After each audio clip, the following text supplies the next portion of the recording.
Glenn Carle. He is a national security and foreign policy expert. Thanks so much for being with us. We appreciate it. You know, this really isn't actually new territory for the United States. The Oklahoma City bombing is, of course, the best proof of that.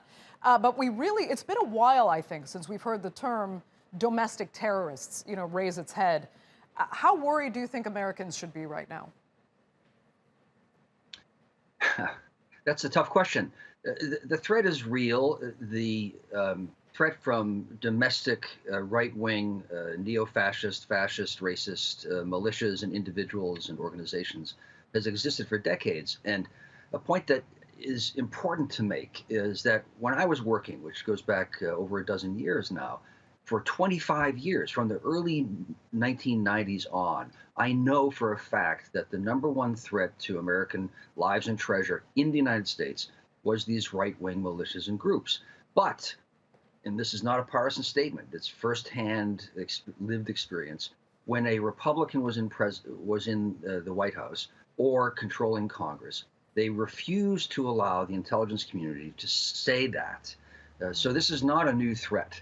Now, what is new is that we've had 5 years of a neo-fascist fomenting and supporting this kind of attitude and behavior, along with wild disinformation that has convinced 40% or so of the population that facts are not facts, and that the election was actually somehow different than a Biden victory. That is an alarming bed on which to create this sort of a threat. And you add to that the groups that have existed, and the threat will be real, certainly. Right. It's interesting you say they've convinced this huge segment of the population now that facts are not facts.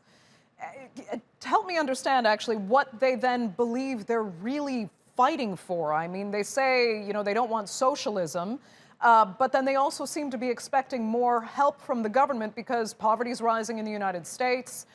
They feel they've been left out and marginalized. What are they after? What do they really want? Yeah, well, we all struggle with a problem in your question. That's not a criticism. This is what all of us who are reality-based struggle with this, that we're looking for some sort of sensible explanation. And of course, you can't use reason is largely irrelevant when you're dealing with emotion and irrational conviction. A comparison, and it's a horrifying one. In 1947, the British and the Americans did extensive surveys of attitudes in occupied Germany after World War II. 1/3 of every building, all the buildings in Germany, had been destroyed by the war. Germany, 8 million Germans had been killed. The proof of the Holocaust was everywhere in smoke and ashes. And yet, 2/3 of the German population continued to support Hitler and said that he had done fundamentally good things. What you find in the United States is that between 20 and 40% of the population has no interest in understanding of or wants democracy. What they want is a leader with a capital L to solve their problems, the ones you touched upon.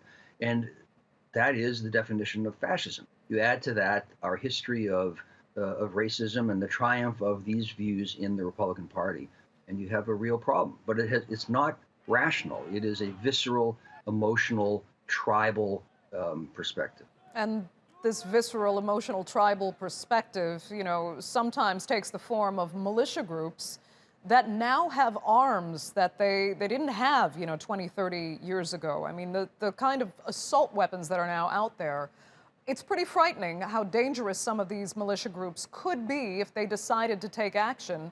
I mean, not least because of their weaponry now. Well, that's certainly true, and everyone who's sensible in the world knows that America has a terrible problem with guns. The National Rifle Association, in the past 40 years, it started specifically in 1977, has convinced a large percentage of Americans that guns equal freedom and that control equals socialism and the loss of individual freedom. Of course, that is frankly insane. But it is sincerely believed by many people. I have classmates and old friends of mine. I went to Harvard. This is not podunk, hidden, backwards kind of people who, because I am outspoken on these issues, have been contacting me to tell me that I am a totalitarian or a socialist or a liar and so on. It is a pervasive, sincerely held perspective, and there are people armed. But that's not a new problem, unfortunately, for the United States. What's new is that they're feeling as emboldened as ever, I guess. Okay, Glenn Carle, thank you so much for being with us. We really appreciate your time.